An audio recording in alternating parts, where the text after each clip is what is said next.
রমজানের কোনো এক দিনে মদিনার আকাশে সূর্য যেন আগুন ঝরাচ্ছিল। সেই ধুলোমাখা গরম বালুর পথ ধরে বাড়ির পথে হেঁটে চলেছে রহমাত লিল আলামিন হযরত মুহাম্মদ সাল্লাল্লাহু আলাইহি ওয়াসাল্লাম। মাগরিবের আজান হতে আর মাত্র কিছুক্ষণ বাকি। পথের মাঝে দেখা হলো এক গরিব সাহাবীর সাথে। সাহাবী বললেন, ইয়া রাসূলুল্লাহ, বাড়িতে সবাই রোজাদার, আমিও সারাদিন রোজা রাখলাম, কিন্তু ইফতারের জন্য ঘরে কোনো খাবার নেই। ইয়া রাসূলুল্লাহ, আপনি কিছু ব্যবস্থা করতে পারবেন? তখন রাসূল সাল্লাল্লাহু আলাইহি ওয়াসাল্লাম তার কাছে থাকা মাত্র 2টি খেজুর তাকে দিয়ে বললেন, তুমি চিন্তা করো না, আল্লাহ আছেন, নিশ্চয়ই তিনি সাহায্য করবেন। আল্লাহ আমাদের রিজিক দাতা। এইদিকে সাহাবী কেঁদে ফেললেন। তবে নবীজির ঘরেও ইফতারের জন্য কিছুই নেই, কিন্তু তার সাহাবীদের কষ্ট তিনি সহ্য করতে পারতেন না। আহ, কি সহমর্মিতা, কি ভালোবাসা! নিজের ইফতারের খেজুরটুকু না খেয়ে সাহাবীদেরকে দিয়ে দিলেন। অতঃপর দূর থেকে ভেসে আসলো মাগরিবের সুমধুর আজানের ধ্বনি। তিনি আর দেরি করলেন না, তাড়াতাড়ি চললেন বাড়ির পথে। এখন সন্ধ্যা হয়ে এসেছে। নবীজি ঘরে ফিরলেন। হযরত আয়েশা রাদিয়াল্লাহু তাআলা আনহা ঘরের মধ্যে বসে কাঁদছেন। চোখ দিয়ে অবিরাম অশ্রু গড়িয়ে পড়েছে। নবীজি জিজ্ঞাসা করলেন, হে আয়েশা, কি হয়েছে, তুমি কাঁদছো কেন? তখন আয়েশা রাদিয়াল্লাহু তাআলা আনহা বললেন, ইয়া রাসূলুল্লাহ, আজ ঘরে ইফতারের জন্য পানি ছাড়া আর কিছুই নেই, একটি খেজুরও নেই। যার জন্য এই পৃথিবী সৃষ্টি হয়েছে, যিনি সারা জাহানের নবী, তার ঘরে আজ ইফতারের জন্য কিছুই নেই। এই কষ্ট আমি সহ্য করতে পারছি না। এই কথা শুনে প্রিয় নবীজি মুচকি হেসে বললেন, হে আয়েশা, তুমি চিন্তা করো না, আল্লাহ আছেন, তিনি আমাদের রিজিক দাতা, তিনি অবশ্যই কোনো ব্যবস্থা করবেন। আয়েশা রাদিয়াল্লাহু তাআলা আনহা আর কিছু বলতে পারলেন না, শুধু কাঁদতে লাগলেন। শুধু পানি পান করেই সেদিন ইফতার শেষ করলেন। অতঃপর পরের দিন প্রিয় নবীজি রোজা রাখলেন। সকালবেলা সাহাবাদের খোঁজ খবর নেওয়ার জন্য রোজা অবস্থায় একাই ঘর থেকে বের হলেন। তিনি হাঁটতে শুরু করলেন ক্লান্ত পায়ে, কিন্তু প্রচণ্ড গরমে নবীজির পবিত্র ঠোঁট শুকিয়ে গেছে, গলা শুকিয়ে কাঠ হয়ে গেছে, পেটে প্রচণ্ড ক্ষুধা। ক্লান্ত শরীর নিয়ে হাঁটতে হাঁটতে তিনি মক্কার বাইরে চলে এলেন। সেখানে কোনো মানুষ নেই, শুধু পাহাড়, শুধু পাথর, শুধু নিস্তব্ধতা। একটা বড় পাথরের উপর তিনি বসে বিশ্রাম নিচ্ছিলেন। তারপর আস্তে আস্তে বললেন, হে আল্লাহ, আমি ক্ষুধার্ত, আমি তৃষ্ণার্ত, কিন্তু আমার সাহাবাদের উপর রহমত বর্ষণ করো। হে আল্লাহ, তুমি আমার রব, তুমি আমাকে ভুলে যাওনি, আমি শুধুমাত্র তোমার উপর ভরসা করি। দয়ার নবীজির এমন ক্লান্ত আর ক্ষুধার্ত দেখে আকাশ কেঁপে উঠল, পাহাড় স্তব্ধ হয়ে গেল, বাতাস থেমে গেল, পুরো সৃষ্টি জগৎ যেন স্থির হয়ে গেল। আল্লাহর আরশের ফেরেশতারা একে অপরকে বলতে লাগলো, আহ, কি কষ্ট! যে নবীকে সৃষ্টি না করলে এই পৃথিবী সৃষ্টি হতো না, সেই নবী আজ ক্ষুধার্ত। এত কষ্টের মাঝেও নবীজির মুখে হাসি। কিন্তু এই কষ্ট আমরা কিভাবে সইব? হে আমাদের রব, নবীজিকে সেবা করার আদেশ করুন। এদিকে দয়ার নবীজি ক্লান্ত শরীর নিয়ে সেই স্থানে হেলান দিয়ে ঘুমিয়ে পড়লেন। আর তখনই পৃথিবীর বুকে শুরু হলো এক অলৌকিক ঘটনা। পৃথিবীর বিভিন্ন প্রান্তে, বিভিন্ন বাগানে, ফুলের মধ্যে হাজার হাজার মৌমাছি তখন কাজে ব্যস্ত। কেউ ফুলের রস সংগ্রহ করছে, কেউ মৌচাক বানাচ্ছে। হঠাৎ সব মৌমাছি থমকে গেল। ফুলের মধ্যে বসে থাকা মৌমাছিরা হঠাৎ অনুভব করলো কিছু একটা ঘটেছে। গাছের ফুল যেন কাঁপছে। তারা একে অপরকে বলল, কি হলো? কেন আমাদের হৃদয় কাঁপছে? কেন মনে হচ্ছে কেউ কাঁদছেন? তখন দূরত রানী মৌমাছি সেখানে এসে হাজির হলো। তখন সব মৌমাছি অবাক হয়ে তাকালো। রানী মৌমাছি বলল, আমি জানি কি হয়েছে। আল্লাহর হাবিব, দোজাহানের বাদশাহ, দয়ার নবী হযরত মুহাম্মদ সাল্লাল্লাহু আলাইহি ওয়াসাল্লাম, তিনি ক্ষুধার্ত। নবীজি রোজা রেখেছেন, কিন্তু তার ঘরে ইফতারের জন্য কিছুই নেই। সব মৌমাছিরা চমকে উঠল। তারা বলল, আহ, নবীজি ক্ষুধার্ত? এটা কিভাবে হয়? রানী মৌমাছি বলল, আল্লাহ তাআলা আমাদের ইলহাম দিয়েছেন, আমরা নবীজির জন্য মধু নিয়ে যাব। সব মৌমাছিরা একসাথে বলল, চলো আমরা এখনই যাই। সাথে সাথে হাজার হাজার মৌমাছি বিভিন্ন বাগান থেকে, বিভিন্ন দেশ থেকে উড়ে এলো। তারা সবাই একটা জায়গায় জড়ো হলো। তারা তাদের সবচেয়ে সুন্দর, সবচেয়ে পবিত্র, সবচেয়ে মিষ্টি মধু নিয়ে এলো। রানী মৌমাছি বলল, আমরা যে মধু নবীজিকে দেব, সেটা হতে হবে আমাদের ভালোবাসা, আমাদের শ্রদ্ধা, আমাদের মহব্বত। সব মৌমাছিরা একসাথে বলল, চলো এখনই রওনা দেই। তারপর দূর থেকে ঝাঁকে ঝাঁকে মৌমাছি উড়ে আসতে লাগলো। এদিকে নবীজি তখনও বসে আছেন, চোখ বন্ধ করে দোয়া করছেন। হঠাৎ নবীজির কানে ভেসে এলো এক অদ্ভুত ভনভন শব্দ। আকাশের দিকে চেয়ে দেখলেন দূর থেকে কতগুলো ছোট ছোট পোকার মতো কোনো জিনিস এদিকেই আসছে। এটা দেখার জন্য তিনি দ্রুত সেদিকে রওনা হলেন, কিন্তু সেখানে যাওয়ার আগেই বিশাল সেই মৌমাছির ঝাঁক নবীজিকে ঘিরে ধরলেন, কিন্তু একটাও হুল ফোটালো না, বরং তারা যেন সালাম দিচ্ছে, সম্মান দিচ্ছে। নবীজি অবাক হয়ে বললেন, সুবহানাল্লাহ, তোমরা কারা? তোমরা কোথা থেকে আসছো? হঠাৎ তখনই আল্লাহর হুকুমে রানী মৌমাছির মানুষের মতো কথা বলতে লাগলো, আসসালামু আলাইকুম ইয়া রাসূলুল্লাহ। নবীজি আরো বিস্মিত হলেন। তিনি বললেন, ওয়া আলাইকুম আসসালাম, তোমরা কথা বলতে পারো? রানী মৌমাছি বলল, হ্যাঁ ইয়া রাসূলুল্লাহ, আল্লাহ তাআলা আমাদের কথা বলার ক্ষমতা দিয়েছেন যাতে আমরা আপনার সাথে কথা বলতে পারি। নবীজি বললেন, তোমরা এখানে কেন এসেছো?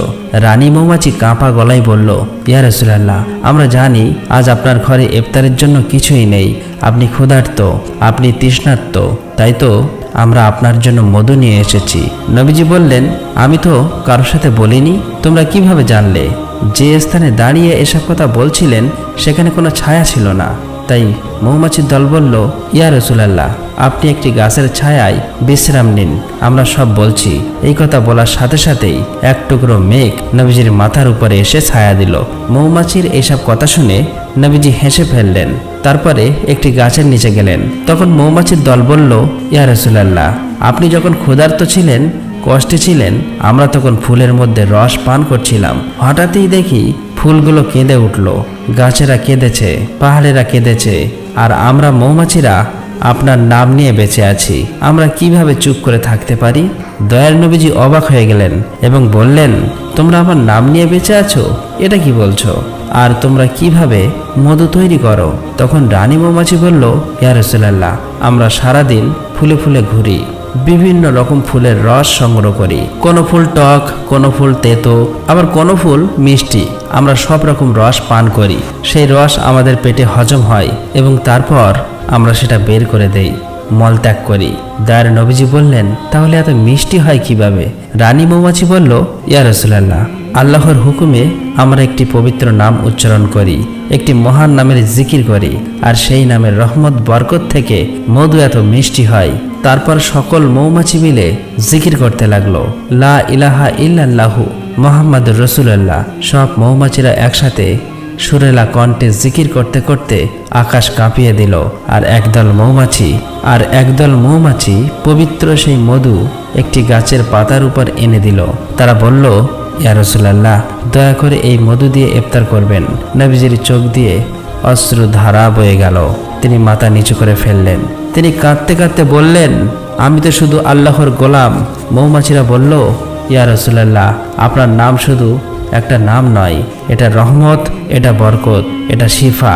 এই নাম নিলে অসম্ভব সম্ভব হয়, এই নাম নিলে বিষ অমৃত হয়, এই নাম নিলে অন্ধকার আলো হয়। তারপর মৌমাছির দল জিকির করতে করতে সেখান থেকে উড়ে গেল।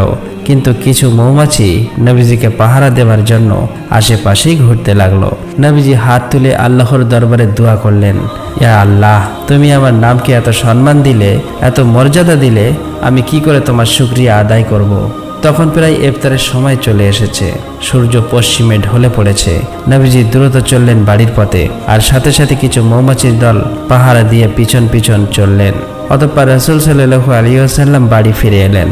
তখন কিছু মৌমাছি নবীজির বাড়ির বাইরে অপেক্ষা করছিল। তারপর রাসূল সাল্লাল্লাহু আলাইহি ওয়াসাল্লাম ও হযরত আয়েশা রাদিয়াল্লাহু তাআলা আনহা মধু একটিমাত্র খেজুর দিয়ে ইফতার করলেন। হযরত আয়েশা জিজ্ঞাসা করলেন, ইয়া রাসূলুল্লাহ, এমন সুস্বাদু মিষ্টি, এত সুন্দর জিনিস আপনি কোথায় পেলেন?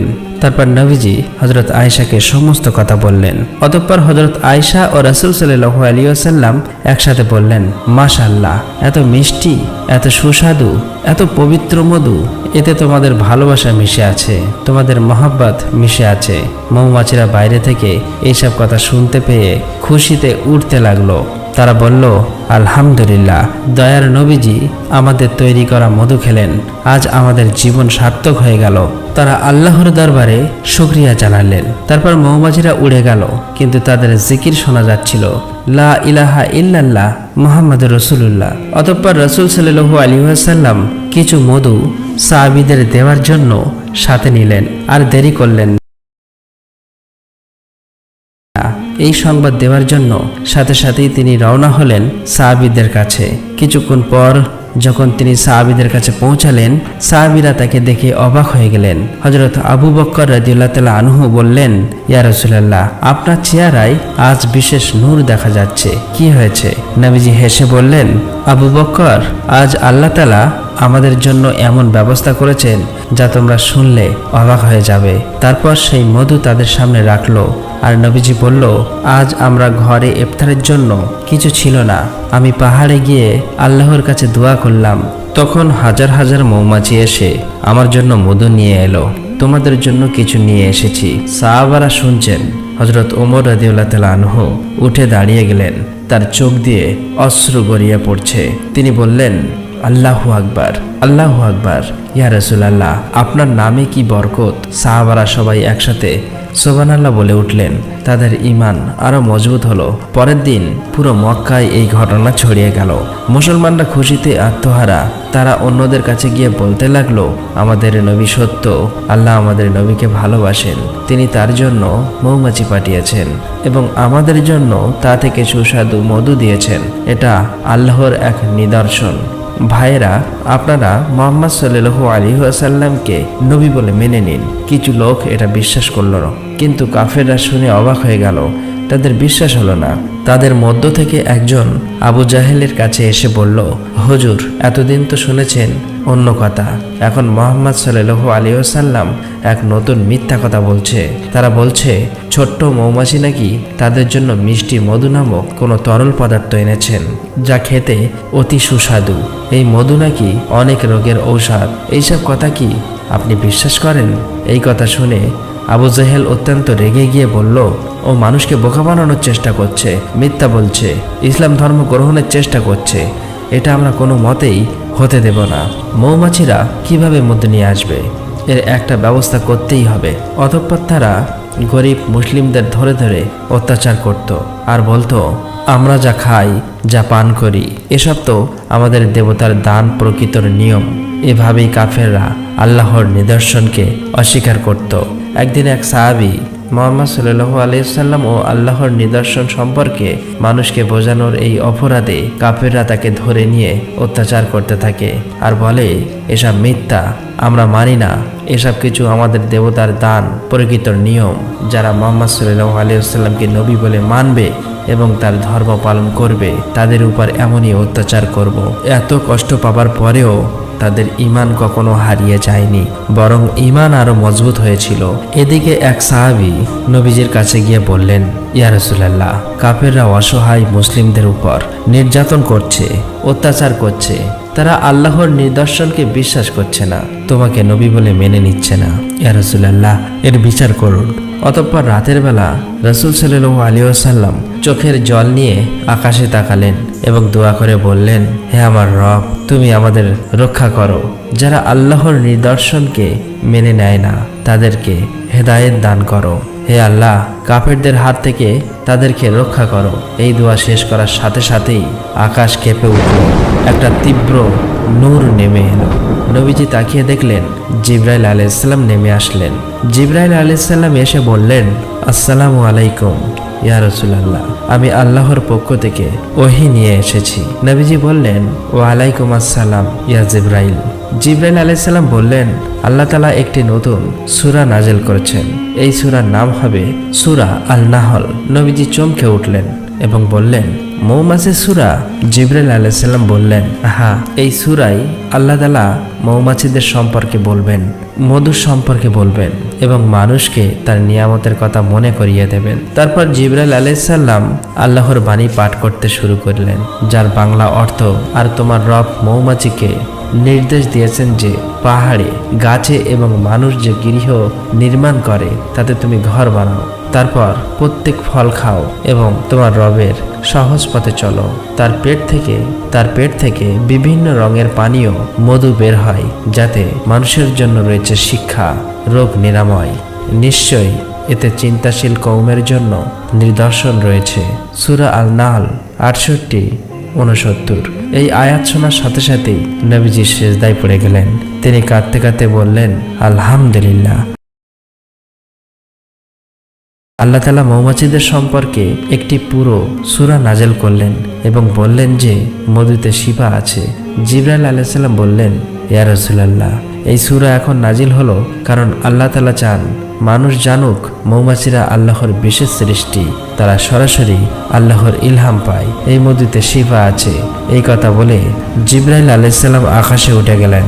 এই ঘটনার পর যখন নবীজি এই সূরা সকলকে পড়ে শোনালেন, তখন সাহাবারা শুনে কেঁদে ফেললেন। তারা বললেন, সুবহানাল্লাহ, আল্লাহ কোরআনে মৌমাছিদের সম্পর্কে বলেছেন, অনেকের লজ্জায় মাথা হেঁট হলো, অনেকের মুখ ফ্যাকাশে হয়ে গেল।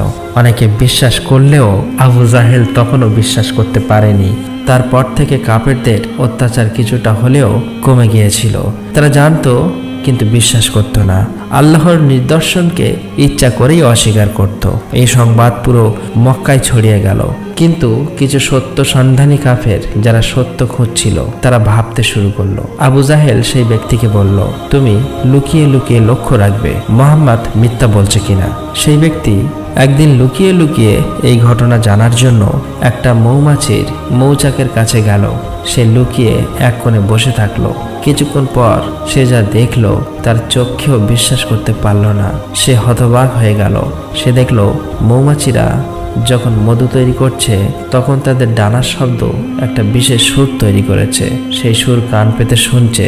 শুনে মনে হচ্ছে তারা বলছে, লা ইলাহা ইল্লাল্লাহ মুহাম্মাদুর রাসূলুল্লাহ। তখন ওই কাফের আবারও কান পেতে শোনার চেষ্টা করলো। আবারও তার কানে ভেসে আসলো সেই পবিত্র জিকির, লা ইলাহা ইল্লাল্লাহ মুহাম্মাদুর রাসূলুল্লাহ। এবার সে চমকে উঠল। তার চোখ দিয়ে অশ্রু গড়িয়ে পড়ল। তার বুঝতে আর বাকি রইল না। সে আর দেরি করল না। সে দৌড়ে নবীজির কাছে এসে কাঁদতে কাঁদতে বলল, ইয়া রাসূলুল্লাহ, আমাকে ক্ষমা করে দিন। আমি সত্য দেখেছি, মৌমাছিরা সত্যিই আপনার নাম নিয়ে মধু তৈরি করে। আমি সাক্ষী দিচ্ছি, লা ইলাহা ইল্লাল্লাহ মুহাম্মাদুর রাসূলুল্লাহ, আল্লাহ ছাড়া কোনো মাবুদ নাই এবং মুহাম্মদ সাল্লাল্লাহু আলাইহি ওয়াসাল্লাম তার রাসূল। নবীজি তাকে বুকে জড়িয়ে বললেন, আলহামদুলিল্লাহ, আল্লাহ তোমাকে হেদায়েত দিলেন। এভাবে মৌমাছিদের এই ঘটনা অনেক কাফেরকে মুসলমান বানালো। কিন্তু আবু জাহেল এসব কথা বিশ্বাস করল না। সে তার সঙ্গীদের বলল, চলো আমরা অন্য কিছু দিয়ে মুহাম্মদকে গিয়ে পরীক্ষা করব। এই বলে আবু জাহেল তার হাতের মধ্যে কয়েকটি পাথরের টুকরা নিলেন। কয়েকজন সঙ্গীকে নিয়ে নবীজির বাড়ির সামনে গিয়ে হাজির হলো। বাইরে থেকে ডাকলো, হে মুহাম্মদ, বাইরে এসো। রাসূল সাল্লাল্লাহু আলাইহি ওয়াসাল্লাম আস্তে আস্তে বাইরে চলে আসলেন এবং নরম সুরে বললেন, কি ব্যাপার, আপনারা এ সময় এসেছেন? তখন আবু জাহেল বলল, হে মুহাম্মদ, আমরা একটি বিশেষ কারণে তোমার কাছে এসেছি। আর তুমি যদি এটা বলতে পারো তাহলে আমরা বিশ্বাস করব তুমি আল্লাহর নবী। তুমি সত্য কথা বলো। তখন রাসূল সাল্লাল্লাহু আলাইহি ওয়াসাল্লাম বললেন, কি কথা বলুন, কি জানতে এসেছেন? তখন আবু জাহেল বলল, আমার হাতের মুঠার মধ্যে কি আছে বলতে পারবে? নবীজি বললেন, আমি কিছু বলবো না, তবে তোমার হাতের মধ্যে যা লুকিয়ে রেখেছো তারাই আজ কথা বলবে। এই কথা বলার সাথে সাথেই সবাই উচ্চস্বরে হাসতে লাগলো। আর ঠিক সেই হাসির মাঝে ভেসে আসছে এক সুমধুর নাম, পবিত্র জিকির। আবু জাহেলের হাতের ভিতর থেকে পাথরগুলো যেন জমান খুলে গেল। তারা উচ্চস্বরে জিকির করতে লাগলো, লা ইলাহা ইল্লাল্লাহ মুহাম্মাদুর রাসূলুল্লাহ। চোখের সামনে এমন বিস্ময়কর অলৌকিক ঘটনা দেখার পর সেখানে থাকা সমস্ত লোক অবাক হয়ে গেল। তখন মুহাম্মদ সাল্লাল্লাহু আলাইহি সাল্লাম বললেন, চাচা যান, এবার আপনি বিশ্বাস করেছেন তো? শুধুমাত্র একবার ভেবে দেখুন। নিষ্ঠুর আবু জাহেল অবাক হবার পরেও অস্বীকার করলো। শেষে শুধু বলল, হে মুহাম্মদ, তুমি এত বড় জাদুঘর আমি আগে জানতাম না। এই কথা বলার পর তারা সবাই সেখান থেকে চলে গেল। কিন্তু নবীজি অবাক হয়ে তাকিয়ে রইল, কেননা এত বড় নিদর্শন পাওয়ার পরেও সে অস্বীকার করলো। হিদায়াতের মালিক একমাত্র আল্লাহ। একবার এক তাইবি, যিনি নবীজিকে দেখেননি, তিনি হযরত আবু হুরায়রা রাদিয়াল্লাহু তাআলা আনহুকে জিজ্ঞাসা করলেন, আপনি কি সত্যি বিশ্বাস করেন মৌমাছিরা নবীজির নাম নিয়ে মধু তৈরি করে? হযরত আবু হুরায়রা রাদিয়াল্লাহু তাআলা আনহু কেঁদে ফেললেন এবং বললেন, হ্যাঁ, আমি বিশ্বাস করি, কারণ নবীজি নিজে আমাদের বলেছেন এবং আল্লাহ তাআলা কোরআনে মৌমাছিদের সম্পর্কে বলেছেন মধুতে শিফা আছে বলেছেন। তাই আমি বললেন, এখন থেকে আমি মধু খাবার সময় নবীজির নাম নেব। একদিন এক অসুস্থ সাহাবী নবীজির কাছে এসে বললেন, ইয়া রাসূলুল্লাহ, আমি খুব অসুস্থ, সমস্ত কবিরাজ হাকিম বলছে আমার আর বাঁচার আশা নেই। নবীজি তাকে সান্ত্বনা দিয়ে বললেন, তুমি চিন্তা করো না, আল্লাহ তাআলাই শিফাদাতা, তুমি মধু খাও, মধুতে শিফা আছে। সাহাবী বললেন, কিন্তু ইয়া রাসূলুল্লাহ, আমি তো অনেক মধু খেয়েছি, কোনো কাজ হচ্ছে না। নবীজি বললেন, তুমি শুধু মধু খাবার সময় বলো বিসমিল্লাহির রহমানির রহিম, তারপর মধু খাও। সাহাবী সেইভাবে মধু খেলেন। আল্লাহর রহমতে কিছুদিনের মধ্যেই তিনি সুস্থ হয়ে গেলেন। তিনি নবীজির কাছে এসে কাঁদতে কাঁদতে বললেন, ইয়া রাসূলুল্লাহ, আপনার নামের কি বরকত, আমি সুস্থ হয়ে গেছি। নবীজি বললেন, এটা আল্লাহর ফজল এবং মৌমাছিদের বরকত, তারা আমার নাম নিয়ে মধু তৈরি করে, তাই এই মধুতে শিফা আছে। একবার এক গরিব মহিলা যার কাছে মধু কেনার টাকা ছিল না, তিনি নবীজির কাছে এসে বললেন, ইয়া রাসূলুল্লাহ, আমিও মধু খেতে চাই, কিন্তু আমার কাছে টাকা নেই। নবীজি তাকে সান্ত্বনা দিয়ে বললেন, তুমি চিন্তা করো না, আল্লাহ তাআলা তোমার জন্য ব্যবস্থা করবেন। পরের দিন সেই মহিলা দেখলেন তার ঘরের পাশে একটা গাছে মৌমাছিরা মধু তৈরি করছে। তিনি কেঁদে ফেললেন আর বললেন, সুবহানাল্লাহ, আল্লাহ তাআলা কত মেহেরবান। অতঃপর সেই মৌচাক থেকে সেই বৃদ্ধ মধু সংগ্রহ করলো এবং তৃপ্তি সহকারে মধু পান করলো। এভাবে হাজার হাজার বছর কেটে গেল। মৌমাছিরা এখনো মধু তৈরি করছে, এখনো নবীজির নাম নিচ্ছে। শুধু আফসোস, মানুষ ভুলে যাচ্ছে। আজ মানুষ মধু খায় কিন্তু মনে রাখে না। আজ মানুষ সূরা আল নাহল পড়ে কিন্তু চিন্তা করে না। আল্লাহ তাআলা কোরআনে বলেছেন, নিশ্চয়ই এতে চিন্তাশীল কওমের জন্য নিদর্শন রয়েছে। কিন্তু আমরা কি চিন্তা করছি? আজ আমরা যদি সূরা আল নাহল পড়ি এবং চিন্তা করি, তাহলে বুঝবো আল্লাহ তাআলা মৌমাছিদের সরাসরি ইলহাম দিয়েছেন। এবং সবচেয়ে বড় কথা, নবীজির নাম নাও, নবীজিকে ভালোবাসো, নবীজির পথে চলো, তাহলে তোমার জীবনও মধুর মতো মিষ্টি হয়ে যাবে। আল্লাহ রাব্বুল আলামিন যেন এই গল্পের মাধ্যমে মানুষের হৃদয়ে নবীজির প্রতি ভালোবাসা ছড়িয়ে তোলে। আমিন।